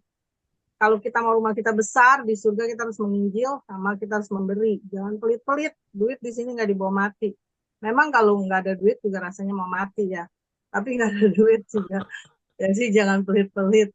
Karena kita membangun bangunan surga tuh berdasarkan perbuatan baik dan juga apa yang kita tabur nanti akan kita tuai gitu aja. Jadi itulah kesaksian saya yang tadi ya. Ya silakan lanjut Pak Ferry. Nanti Bapak Ibu bisa ada materinya, nanti saya akan share di grup ya, di grup WhatsApp. Ya, shalom Ibu Ani nih, Ibu Ani Rosa baru masuk. Nanti kita akan kasih rekamannya buat Bapak Ibu yang ini ya, yang hari ini mungkin terlambat, nanti kita akan kasih bagikan untuk hari ini. Oke, baiklah kita akan mulai tanya jawab ya Pak Ferry ya. Ya, tanya jawab. Ya, silakan. Tadi Bu Catherine juga udah mengirim orang mengirim foto-foto, dia mengirim banyak. Jangan mau kalah Bapak Ibu sama Ibu Catherine nih. Ibu Catherine nih banyak nih, rumahnya besar nanti di surga. Iya, silakan. Ya, Ibu Rike, silakan Bu Rike. Pak, materinya sangat bagus Pak, memberkati saya. Cuman saya ketinggalan karena saya baru ikut ini yang hari terakhir ya. Iya, Yang ini materi. Ya, tidak apa-apa Bu. Nanti kita bikin gelombang kedua. Oh iya, baik. Puji Ya. Tuhan, puji Kita Tuhan. bikin gelombang kedua ya. Iya, terima kasih Tuhan berkati Pak Amin. Pendeta, Pak Pendeta. Siap. Ya, nanti bikin lagi. Ya, Pak Ferry. Ya, Boleh. silakan Bisa Pak. dengar suara saya, Pak? Kedengaran? Ya, tadi sebelum Pak Ferry masuk, masih berapa orang lah di Zoom tadi ya. Ada berapa? 7-8 orang lah. Pak Ferry belum masuk. Ada keluhan, saya dengar dari teman-teman di sini. Saya pun nggak tahu siapa namanya. Dia bilang begini, Pak Ferry. Susah. Menginjil itu susah. Karena sering banyak ditolak. Apakah mungkin cara penginjilan saya terlalu keras? Itu unek-unek, saya diam aja.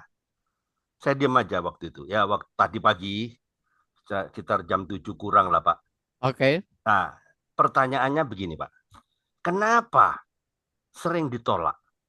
Kenapa? Saya juga pernah dialami, itu pernah saya alami. Tapi saya terus kembali back to the trainingnya Pak Ferry. Nah, mungkin bisa diambil hikmahnya ya. Amin. Saya pun juga ditolak juga. Emang saya nggak pernah tolak. Siapa saya? Ditolak sering. Tapi saya terus balik lagi baca lagi tentang trainingnya Pak Ferry. Begini, Tolong Pak Ferry dikoreksi ya kalau saya salah. Siap, siap. Ternyata saya melakukan kesalahan yang mendasar, yang tidak saya Amin. sadari. Nah, mungkin teman-teman mungkin nggak sadar juga. Apa kesalahan yang mendasar? Waktu kita melayani menginjili dengan cara sistem P5 ramah lingkungan. Ternyata saya terlalu banyak ngomong. Nah, ini salah. Harusnya biarkan mereka bercerita. Amin. Biarkan mereka bercerita. Nanti dia akan mendapatkan kesimpulan sendiri. Ya. Itu lebih dahsyat. Amin. Jadi jangan kita yang ngoceh-ngoceh ngajarin mereka. Jangan. Mereka tidak mau diajarin. Karena mereka sudah punya loh. Saya sudah punya keyakinan sendiri. Ya. Jangan kau coba-coba mengkristenkan saya. Saya nggak mengkristenkan. Tapi kita pancing. Ya. Kita pancing untuk supaya dia cerita tentang ayatnya sendiri dan dia berbunyi sendiri. Ya. Nanti pendengaran dia yang mencerdaskan dia dan dia yang sadar. Nah, itu tolong dikoreksi, Pak. Jadi ternyata nggak gagal. Tidak. Itu aja. Ya, terima kasih Pak Andre. Bu Eva, Pak Andre ini juga seorang pembicara. Nanti dia bisa diundang bicara di PSBB ya. Iya, Pak Andre ada di Kompak. Ya, apa namanya? Kompak siang. Purwokerto ya. Purwokerto lah. Purwokerto ya. Ya. Nah, Pak Andre ini ikut training amanat agung saya. Namanya P5 Bapak Ibu. Ya. Nanti Bapak Ibu. Jadi Bu Eva catat ya, kita bikin nanti gelombang kedua buat orang-orang yang tidak sempat ikut ya. Pertalian, peralihan, penginsafan, pengabaran, penyelesaian. Biasanya kita menginjil langsung pengabaran. Betul, itu salah betul. Itu fatal itu. Fatal itu. Ada 3 tahap yang perlu kita lewat sebelum itu. Pertalian dulu, peralihan, penginsafan. Ya. Ya, nanti Bapak Ibu kalau ikut saya akan ajar 7 cara penginjilan. Wah. Amin. Keren banget ya, 7 loh. Waduh, mau dapat di mana? Cuma dapat di PSBB. Nanti sore ada grupnya Pak Andre, kompak, itu akan saya training juga sore ini ya jam 5 dengan materi yang sama. Ya, teman-teman boleh ikut. Ya. Dan nanti juga Pak Andre akan bikin gelombang kedua ya. Karena ada banyak orang yang mau ikut tapi tidak dapat info. Terima kasih Pak Andre ya. Jadi Pak Andre ini banyak kesaksian penginjilan. Jadi Pak Andre sudah mulai praktek. Ya. Nah, cuma kita di sini Bapak Ibu training for trainers. Training for trainers. Bapak Ibu ditargetkan jadi trainer. Makanya ilmu yang saya beri semua ilmu. Tidak tanggung-tanggung. Semua ilmu saya itu ada di 12 materi yang saya berikan hari ini ya. Jadi Bapak Ibu doakan Ibu Eva supaya sehat walafiat, banyak duit. Karena ini ikut Zoom harus bayar. Bapak Ibu kalau mau nyumbang jangan sungkan-sungkan ya, nyumbang kepada kasnya Bu Eva. Ya. Amin. Ya, supaya bisa berjalan ya. Nah, Bapak Ibu walaupun ini hari terakhir, nanti Bapak Ibu ngajak orang lain. Ayo ikut trainingnya. Nanti ada gelombang kedua. Ya, nanti ada gelombang kedua. Ya, ikut. Nah, itu tugas Bapak Ibu sekarang ya. Dan Bapak Ibu boleh mengulang ikut lagi. Ya, supaya Bapak Ibu jadi trainer, bisa bagi berkat. Ya. Ya, silakan Bu Eva. Ya, terima kasih. Karena ini udah terakhir, Bapak Ibu mungkin yang mau memberkati, kita bisa nanti menabur. Soalnya kita kan belajar ya, kalau belajar itu ini ilmunya udah tingkat tinggi ini Pak Fer ini nggak ada belajar STT punya juga nggak ini beda ya. Jadi memang saya pun memang terberkati dan ya kita sama-sama bagi yang bisa mau kasih 50 mau kasih 100 masih berapa ya Ibu Catherine udah menabur juga gitu. Jadi kita akan diberkati ya Amin. seperti yang mereka yang bahwa di mana di surga itu iya orang yang punya rumahnya gede gitu ya. Orang yang benar-benar yang menginjil dan dia nggak pelit karena kan ada ayat yang orang pelit nggak masuk surga.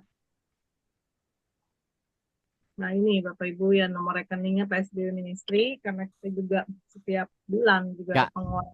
silakan difoto Bapak Ibu. Silakan Iya, difoto. Bapak silakan Ibu bisa difoto. nyumbang supaya training ini bisa lanjut. Ya. Ini Kalau nomor rekeningnya saya bacakan saja ya Pak Ferry ya. oke, dibacakan juga. Ada yang tutup kamera dia nggak dengar. Ya, Di BCA 76113 kali 44133 atas nama Esther Noviani Gunawan atau Eleva Margareta. Jadi kita setiap bulan saya pun juga nggak bisa transfer sembarangan. Ini Bu Vivi nih, Esther Noviani ini Bu Vivi. Jadi saya nggak bisa transfer, Bu Vivi juga nggak bisa transfer kalau nggak approve dari saya. Jadi kita berdua saling jaga. Kenapa dua nama? Karena saling mengetahui. Jadi dan di pengurus kita juga transparan. Jadi kenapa nggak di grup umum? Kita cukup di grup pengurus. Kita semuanya dilaporkan setiap bulan.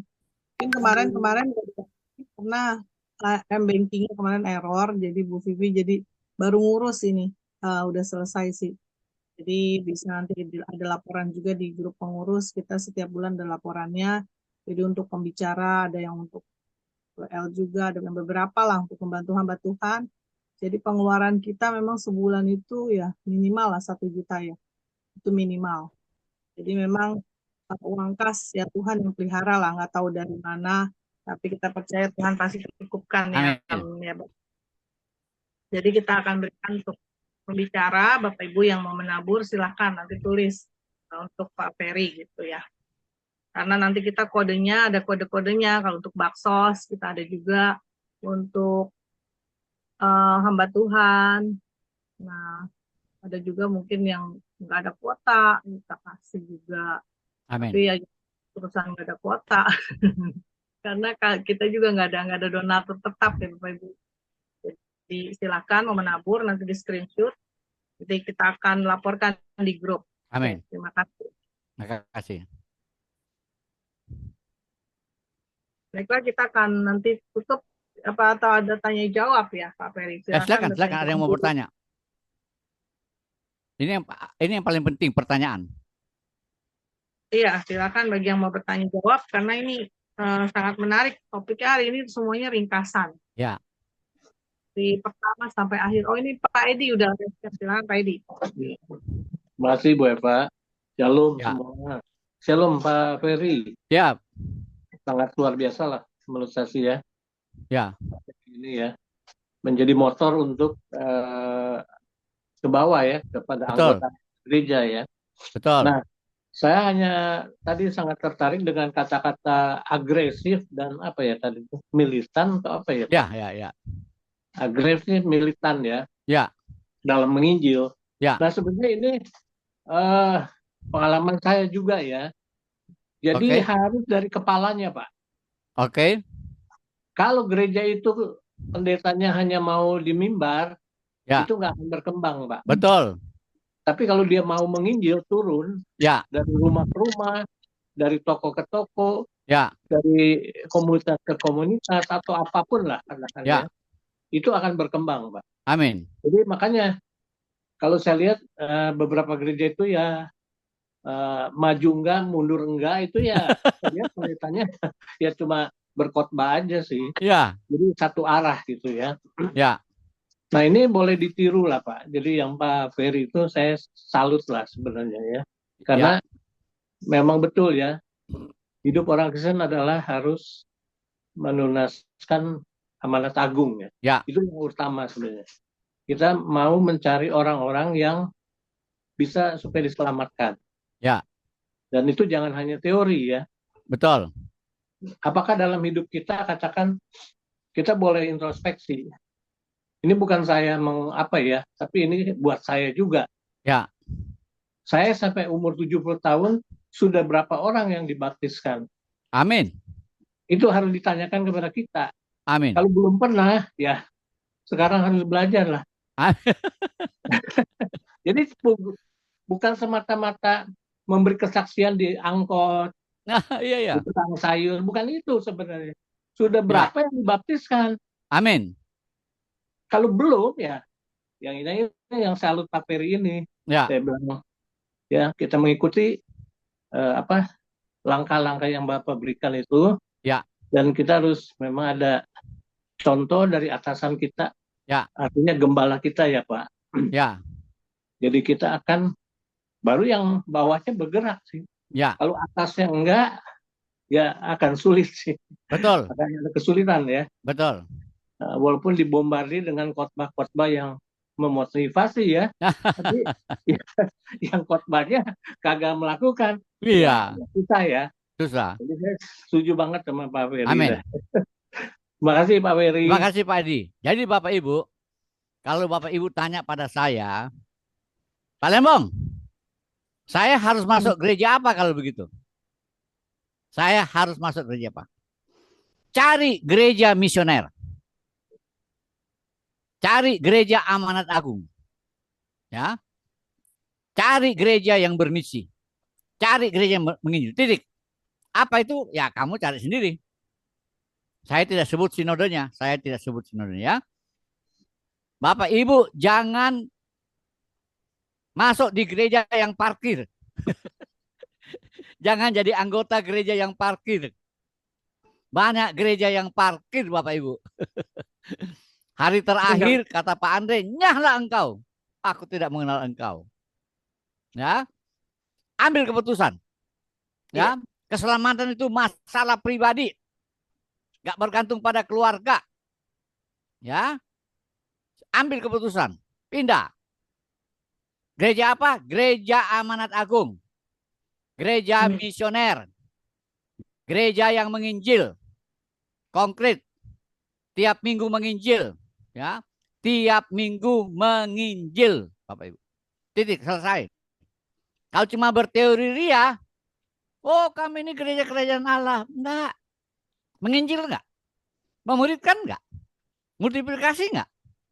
Ya, kita punya pemuridan yang bermultiplikasi. Penginjilan kita penginjilan yang bermultiplikasi. Saya kelompok sel, Pak Lembong. 90% kelompok sel di dunia parkir, Bapak Ibu. Parkir. Karena dia punya liturginya salah. Kita punya liturgi namanya Rahayu. Ya, terima kasih Pak Edi sudah memberi semangat. Silakan, ada lagi yang mau nanya? Pak Edi. Atau satu lagi Pak. Silakan Pak Edi. Menambahkan, ada yang kelewat. Jadi mungkin persepsi kita selama ini banyak, saya mohon maaf mengkritik juga ya, baik di gereja saya sendiri. Jadi mereka berpikir pelayanan itu datang ke gereja-gereja kecil. Ya. Penginjilan. Oh itu pelayanan katanya. Ya. Sebenarnya itu bukan ya. Itu enggak orang Kristen semua. Ya. Amanat Agung itu adalah di luar itu sebenarnya. Betul. Atau kita bukan orang Kristen yang memang suam-suam kuku aja. Gitu. Ya. Jadi pelayanan itu bukan melayani gereja-gereja kecil. Itu bukan, maksudnya bukan nggak boleh ya, itu bagus. Tapi bukan itu sebenarnya tujuannya. Ya. Kita melayani orang-orang di luar. Ya. Jadi jangan hanya yang di Yerusalem kan, maksudnya betul. begitu. Itu Pak, mungkin banyak yang kalau saya diskusi sama pendeta, pelayanan begitu, oh dia mengatakannya, ya kita udah melayani kok ke gereja-gereja kecil. Nah, itu kadang berdebat juga. Ya. Berdebat. Saya nggak apa-apa biar dia gembala saya, tapi saya bilang mohon maaf, saya bukan apa. Saya memberikan masukan yang kira-kira bisa nggak disetujuin gitu. Ya, betul tuh. Itu penipuan iblis, Pak. Mungkin Pak Ferry. Ya, Pak Hipin. Mungkin saya meluruskan sedikit yang disampaikan oleh Pak Edi. Itu yang gereja-gereja pada umumnya itu sering menyebut mission trip. Ya itu sebenarnya salah. Itu ministry. Sebenarnya itu pelayanan, Pak. Mereka melayani gereja-gereja kecil, tetapi mereka tidak melakukan misi. Ya. ministry trip, jadi bukan mission trip. Nah, itulah rancunya bahwa mereka itu hanya pergi melayani, datang ke daerah-daerah, ke gereja kecil, KKR, kasih sembako, kuliner, pulang. Ya. Itu Ya. ministry trip, bukan mission trip. Jadi kalau mission trip adalah kita pergi kepada orang-orang yang terabaikan gitu. Ya, apa istilahnya tadi Pak Hipin? Mission trip dengan ministry trip. Oh, beda Iya ya. kan? Jadi mereka hanya pergi melayani, bukan Ya, pergi misi. ya. Itulah Ya. waktu di gereja tempat lama saya dulu, saya waktu jadi wakil ketua departemen misi, dengan ketua departemen misi kita bertengkar masalah itu. Oh, Bilang, ya, yuk bro kita luruskan lagi apa itu ministry dan apa itu mission. ya. Harus didudukan lagi.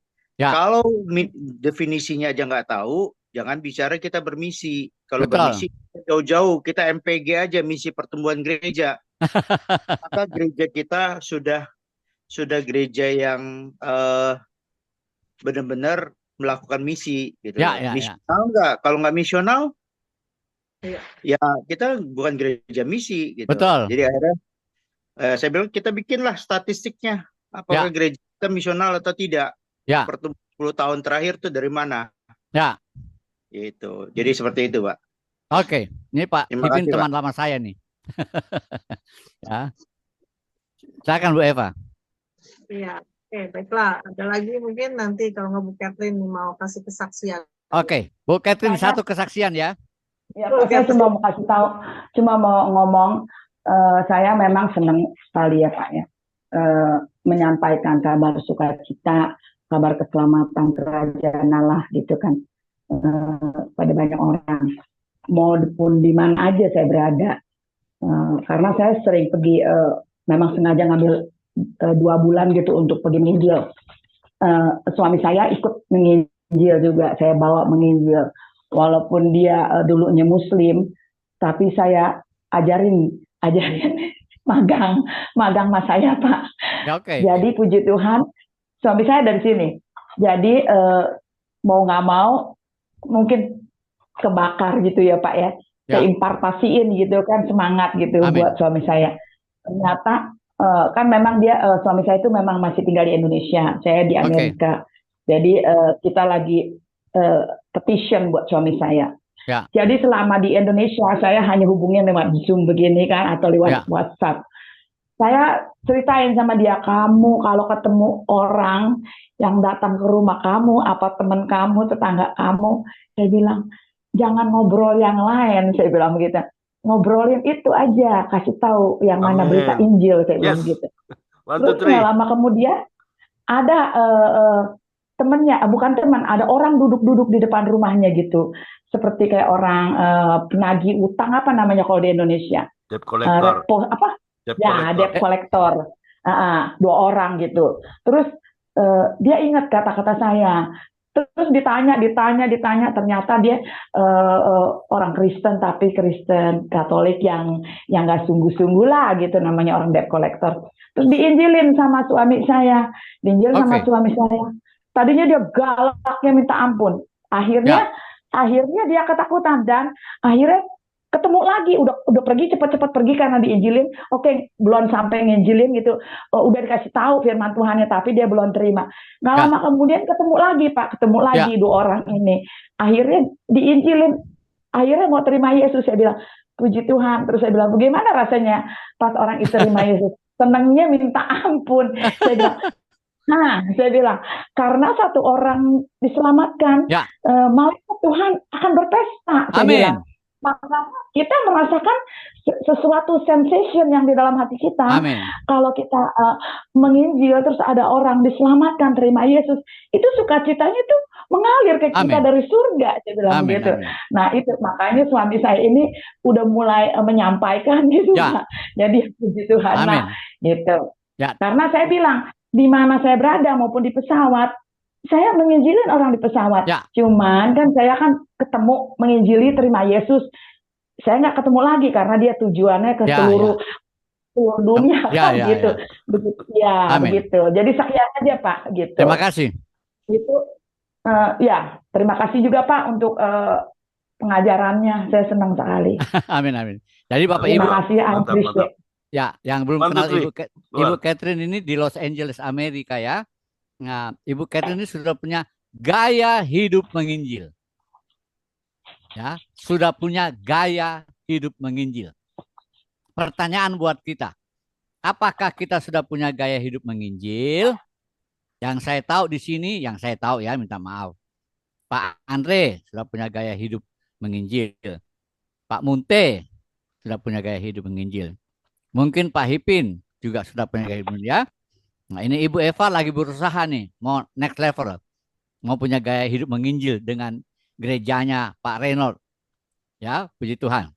Makasih banyak Bu Catherine buat kesaksiannya. Ya, tadi saya kirimin foto orang-orang Oh, yang saya di injili grup. di tempat Bapak. Ya. Waduh, Bapak Ibu, ini di grup penginjilan saya ini banjir foto dari Bu Catherine. Keren banget. Terima kasih banyak loh Bu Ya, ada Catherine. satu rombongan semua itu udah terima Yesus. Amin. Itu keluarga dari nenek saya. Amin. Dan ada keluarga saya, anak cucu saya sudah terima. Ada orang Jewish, orang Amerika, Ya, ya, orang Cina. Waduh. Tapi itu Pak, bukan karena kuat saya, bukan Amin. karena gagah saya, tapi karena roh. Saya bersuka cita karena nama saya tercatat dalam buku kehidupan. Itu Amin. aja. Nanti Saya kalau nggak bangga kalau saya bisa ngijilin nggak orang. tercatat. Saya nggak mau nggak tercatat. Ya. Saya bangga Ya, kalau wah, saya. ini Bu Nah itu, Catherine menginjil di ya pesawat. di nih. pesawat. Ya itu orangnya. Wah, Oh, Dia mau pergi ke pesawat. Jepang, Pak. wah, Ya. keren nih Bu Eva. Keren, bisa langsung bawa dikirim fotonya ya. Jadi nanti mudah-mudahan. Oh, Ini omanya ya ini. no. Ya itu pasien saya. Saya doakan udah sembuh sekarang. Amin. Jadi saya ya udah terima Yesus, terus dia hampir mati. Wah. Terus saya doakan hidup lagi sekarang, sampai sekarang malah sembuh. Saya jadi kalau sembuh saya udah nggak kerja lagi ngurusin dia gitu. Gitu Pak. Ya.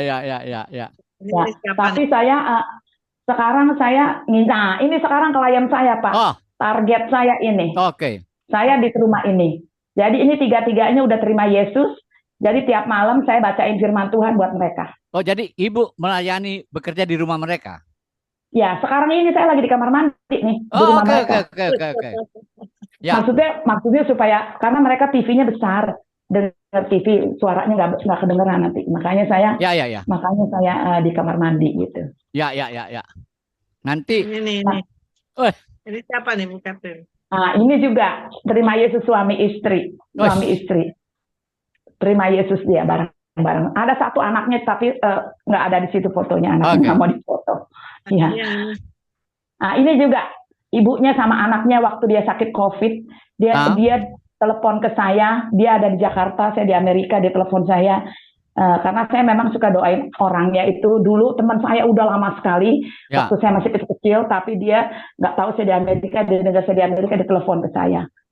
Terus saya sakit, kata COVID, tolong doakan. Oke, saya bilang, saya mau doakan kamu harapannya apa? Minta kesembuhan? Saya bilang, ya kamu harus kenal Yesus yang juru selamat dan juru kesembuhan itu. Akhirnya dia bilang, kalau kamu nggak terima Yesus, saya nggak bisa doain banyak-banyak. Kamu harus mengenal siapanya. Akhirnya dia terima Yesus. Saya doakan, sembuh dia akhirnya. Puji Tuhan gitu. Amin. Terus dia bawa Pak. Dia bawa itu keluarganya semua tuh Pak, kakaknya, adiknya, ketemuin saya, teleponin saya, jadi terima Yesus. Ada satu hampir mati, dia teleponin saya suruh terima Yesus karena kakaknya itu banyak dukun-dukun guna-guna, nggak bisa mati-mati Pak. Pas giliran udah terimain Yesus, saya terimain Yesus. Nah, kemudian dia sakit koma, akhirnya saya datang ke Indonesia, dia bilang kamu udah terima Yesus, saya bilang. Terus matanya mendelik aja. Kemudian saya datang, saya tumpangin tangan. Kalau kamu udah terima Yesus, ingat kamu udah milik Yesus, jangan takut. Akhirnya pergi dia meninggal. Ini klien saya juga Pak. Ini orang Amerika, dia sudah terima Yesus juga. Pokoknya setiap saya kerja sama klien saya minta Tuhan supaya Tuhan menjamah dia dan mengizinkan saya membacakan firman buat dia, keselamatan buat dia juga gitu. Amin. Itu Pak. Karena saya kasihan gitu Pak, karena saya sangat sayang ya, bukannya Tuhan tuh sayang sama Silakan jiwa-jiwa Pak. ya. Tuhan sayang sama saya. Jadi kasih Tuhan itu saya minta alirkan saya kasih-Mu lebih lagi Tuhan supaya saya memiliki kasih. Ini Amin. juga Oma ini juga sebelum mati dia masih koma. Ya. Dia sudah masih bisa mendengar, udah terima Yesus juga. Amin. Masih Oke, banyak mungkin sih, cuman saya nggak bisa banyak ya. tanya. Mungkin cukup Bu Eva, sudah jam Ya, 9. Oke, Ya. baik Pak. Ibu Catherine ini luar biasa nih. Oke, Puji baik Pak kita. Tuhan. Tuhan Yesus yang luar biasa, Bu. Amin. Nah, ini Bu Catherine Sampai. bisa doa nih buat kita mengimpartasikan nih Bu Catherine nih rohnya roh menginjil. Mungkin kita minta doakan supaya ada Maaf Bu transfer. Eva, sekarang saya belum bisa karena klien saya panggil saya untuk ke kamar mandi. Oke.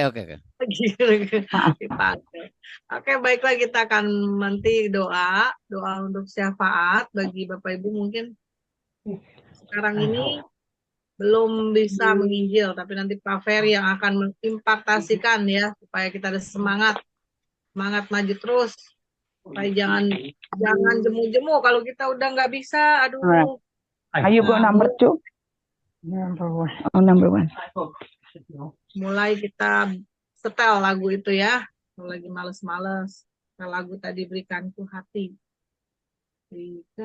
Berikanku hati seperti hatimu yang penuh dengan belas kasihan. Jadi kita nyanyi aja gitu ya.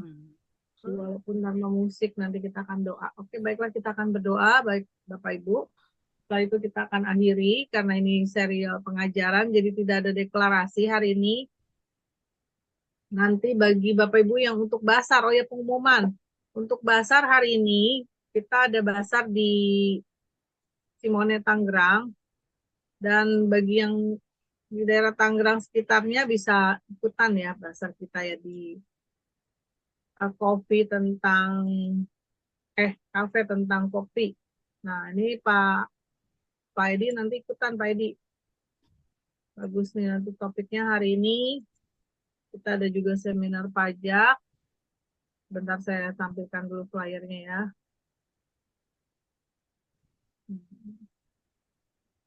Jadi nanti sore kita tidak ada financial blessing karena kita semua on-site.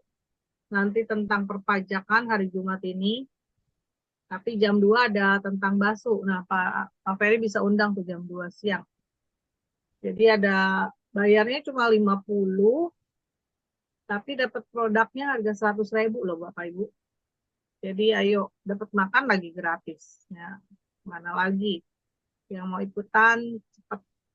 Nanti tanggal hari ini 23 ya, jam 2 nanti pembicaranya Ibu Sri Herawati dapat voucher makan propolis harga 100.000 cuma bayar 50.000. Dan seminar pajak juga akan dilayani oleh Padaku Kesmana jam 5 sampai jam 7, lebih cerdas dan bijak pajak. Dapat sertifikat, ada voucher makan pula. Jadi Bapak Ibu ayo kita ramaikan basar kita. Nanti juga ada tanggal 24 Agustus, ada seminar kebangsaan dari Pak Jenderal Junius Tobing, dan juga ada seminar keluarga Bapak Ibu ya. Bapak Ibu bisa nanti konseling langsung dengan pakarnya, Pak Dedi Kurniawan, yang setiap Selasa ini kan kita selalu ada tentang pastoral counseling. Nanti akan diajarkan bagaimana kita menjadi konselor. Jadi Bapak Ibu yang mau diajarin nih gimana sih konseling orang ya, gimana caranya kita konseling menanggapi masalah orang. Kadang-kadang kita kebablasan, malah kita yang cerita. Tahu kita harus mendengarkan, malah kita yang cerita. Itu nanti Pak Dedi akan membahas. Kalau mau konseling langsung juga silakan Bapak Ibu ya, onsite. Jadi Pak Dedi standby dari jam 1 sampai jam 3. Lalu nanti sorenya dilanjutkan dengan Pak Junius Tobing dari jam 4 sampai jam 6. Ada tiketnya itu untuk tiket makan ya Bapak Ibu ya. Makan di sana, ada juga karaoke nanti ya. Bapak Ibu bisa menikmati karaoke gratis ya. Bisa bayar, kalau kita pergi ke karaoke kan bayar. Nanti tanggal 25 Agustus hari Minggu kita ada ibadah juga CMC Kingdom Leadership dari jam 10 sampai jam 12. Ibadah kita di sini juga di Cafe Tentang Kopi Kero Cimone Tangerang. Dalam proklamasi nomor 21. Oke. Demikian informasi update Bapak Ibu. Kita juga akan doakan juga untuk gempa ya. Juga megatrust isu-isunya, tapi kita percaya anak-anak Tuhan dilindungi. Begitu kan persilakan Pak Pendeta Ferry untuk menutup dalam doa berkat, doa penutup. Ya, mari kita berdoa. Sangat berterima kasih Tuhan. Pelajaran ini sudah bisa berlangsung. Ada sekitar 20 orang yang hadir. Kalian menjadi berkat. Kami mendoakan Ibu Eva supaya bisa nanti melaksanakan training Amanat Agung gelombang kedua. Supaya banyak orang bisa diimpartasi. Terima kasih semua buat semua kesaksian, buat pertanyaan, buat kehadiran. Biar Roh Kudus pimpin kami, supaya kami ikut memperluas kerajaan Allah di kota kami. Dan biarlah jika kami akan berpisah, kami akan pulang dengan damai sejahtera Allah yang melampaui akal dan pikiran dalam Kristus Yesus dan Roh Kudus. Sekarang sampai selama-lamanya, dan kami bisa menghasilkan banyak murid Yesus. Sampai Tuhan Yesus datang kembali. Haleluya. Semua kita yang percaya berkata, amin. Amin, amin. Amin. Kita foto dulu sebentar. Oke. Boleh tunjukin muka semua dulu.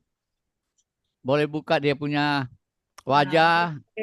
Nah, puji Tuhan. Pak Renot, Bu Meling. Kelihatan wajahnya. Ayo, 3. Ya. Bu Rince mana Bu Rince ya? Foto aja, foto aja. 3, 2, 1. Ya. Amin. Mantap. Tadi Sampai yang jumpa tadi ya. aku belum foto loh yang 20 itu. Sudah. Saya sudah foto. Oh, udah ya. Pak Ferry nanti kirim ya. Ya, saya kirim dulu. Sampai jumpa. Thank you, Pak Ferry. Ntar Ya. ikutan Pak Ferry. Jam 2, Pak Ferry. Oke. Dapat propolisnya harga 100 loh. Oke, siap.